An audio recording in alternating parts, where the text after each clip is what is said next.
बोलो गुरुदेव भगवान की जय। प्यारे कृष्ण कन्हैया लाल की जय। श्रीमद् वाल्मीकि रामायण द्वितीय खंड का युद्धकांड चल रहा है और 21 सर्ग पूरे हो चुके हैं। आज 22वां सर्ग, द्वाविंशः सर्गः। समुद्र की सलाह के अनुसार नल के द्वारा सागर पर 100 योजन लंबे पुल का निर्माण तथा उसके द्वारा श्री राम आदि सहित वानर सेना का उस पार पहुंचकर पड़ाव डालना।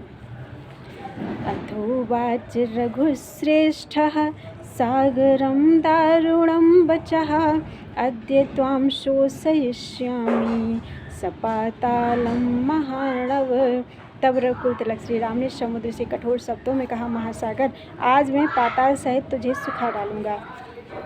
सर्निर्दग्धतो यस्य परिशुष्कस्य सागर मया निहत सत्वस्य पांसुरुत्पद्यते महान। सागर, मेरे बाणों से तुम्हारी सारी जल राशि दग्ध हो जाएगी, तू सूख जाएगा और तेरे भीतर रहने वाले सब जीव नष्ट हो जाएंगे। उस दशा में तेरे यहाँ जल के स्थान में विशाल बालुका राशि पैदा हो जाएगी।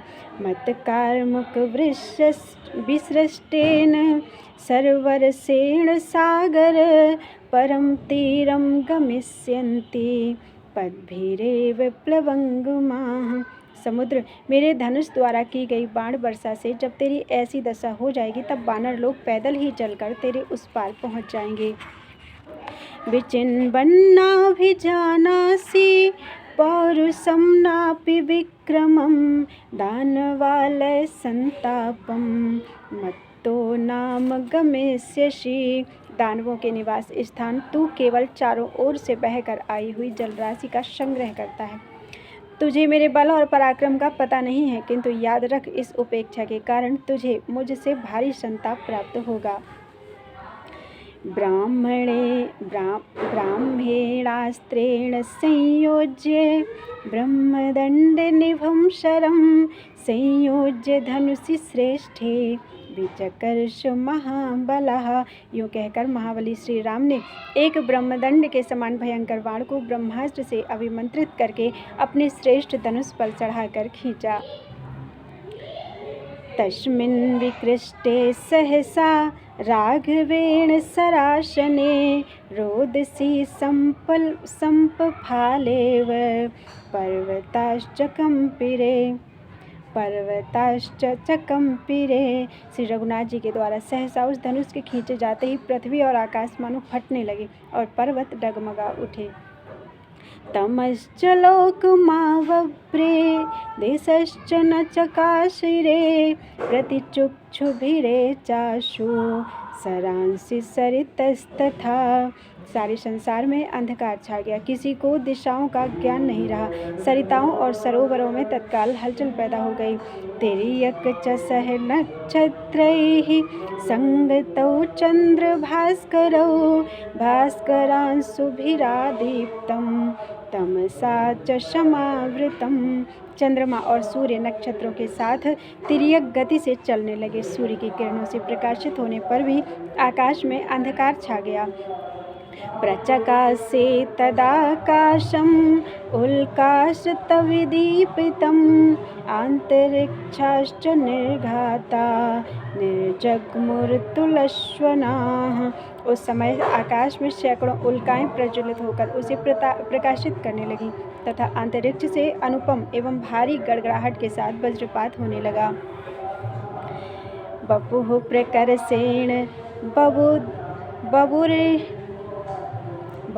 प्रकर्षेण बभुः दिव्यमारुतपङ्क्तयः बभञ्ज च तदा वृक्षान् जलदानुद्वहन्मुहुः आरुञ्जश्चैव शैलाग्रान् शिखराणि बभञ्ज च।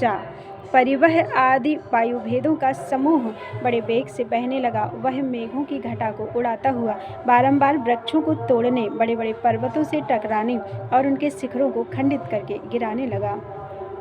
दिवि च स्म महामेघाः संहताः समहाश्वनाः मुमुचुर्वैद्युतानग्निः ते महाशनयस्तदा यानि भूतानि दृश्यानि चक्रुषुश्चासनेः समम् अदृश्यानि च भूतानि मुमुचुर्भैरस्वनम्। आकाश में महान वेगशाली विशाल वज्र भारी गड़गड़ाहट के साथ टकराकर उस समय वैद्युत अग्नि की वर्षा करने लगे। जो प्राणी दिखाई दे रहे थे और जो नहीं दिखाई देते थे वे सब बिजली की कड़क के समान भयंकर शब्द करने लगे।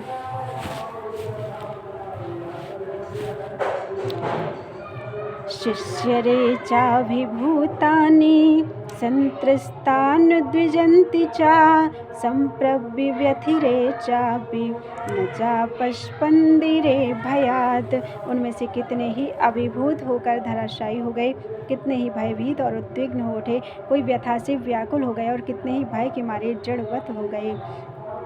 सहभूतैः सतोर्योमिः सनागः सह राक्षसः सहसा भूत ततो वेगाद् भीमवेगो महोदधिः योजनं व्यतिचक्राम बेलामन्यत्र संप्लवात्।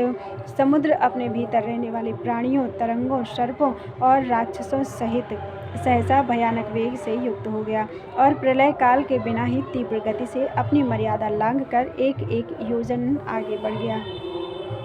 तम तथा समतिक्रांतं नातिचक्राम राघवः समुद्धतं मित्रघ्नो रामो नद नदीपतिम्। इस प्रकार नदों और नदियों के स्वामी उस उद्धत समुद्र के मर्यादा लांघकर बढ़ जाने पर भी शत्रुसूदन श्री रामचंद्र जी अपने स्थान से पीछे नहीं हटे। ततो मध्यात् समुद्रस्य सागरः स्वयमुत्थितः उदयाद्रिमहाशैलान् मेरोरिव दिवाकरः। तब समुद्र के बीच से सागर स्वयं मूर्तिमान होकर प्रकट हुआ, मानो महाशैल मेरु पर्वत के अंगभूत उदयाचल से सूर्यदेव उदित हुए हों। पन्नगैः सह दीप्तास्यैः समुद्रः प्रत्यदृश्यत स्निग्धवैदूर्यशङ्कासो जाम्बूनदविभूषणः। चमकीले मुख वाले सर्पों के साथ समुद्र का दर्शन हुआ। उसका वर्ण स्निग्ध वैदूर्य मणि के समान श्याम था। उसने जाम्बू नद नामक सुवर्ण के बने हुए आभूषण पहन रखे थे। रक्तमाल्याम्बरधरः पद्मपत्रनिभेक्षणः सर्वपुष्पमयीं दिव्यां शिरसा धारयन् स्रजम्। लाल रंग के फूलों की माला तथा लाल ही वस्त्र धारण किए थे। उसके नेत्र प्रफुल्ल कमल दल के समान सुंदर थे। उसने सिर पर एक दिव्य पुष्पमाला धारण कर रखी थी जो सब प्रकार के फूलों से बनाई गई थी। जात रूपमयश्चैव तपनीय विभूषणैः आत्मजानां च रत्नानां भूषितो भूषणोत्तमैः। सुवर्ण और तपे हुए कांचन के आभूषण उसकी शोभा बढ़ाते थे। वह अपने ही भीतर उत्पन्न हुए रत्नों के उत्तम आभूषणों से विभूषित था। धातुभिर्मण्डितः शैलो विविधैर्हिम्बानिव एकाबली मध्ये गतं तरलं पाण्डरप्रभं विपुलेनोरसा बिभ्रत कौस्तुभस्य सहोदरम्। इसलिए नाना प्रकार के धातुओं से अलंकृत हिमवान पर्वत के समान शोभा पाता था। वह अपने विशाल वक्षस्थल पर कौस्तुभ मणि के सहोदर सदृश एक श्वेत प्रभा से युक्त मुख्य रत्न धारण किए हुए था जो मोतियों की इकहरी माला के मध्य भाग में प्रकाशित हो रहा था। युद्धकांड के 22वें सर्ग के 21 श्लोक हो चुके हैं। बाकी कल। बोलो वृंदावन बिहारी लाल की जय।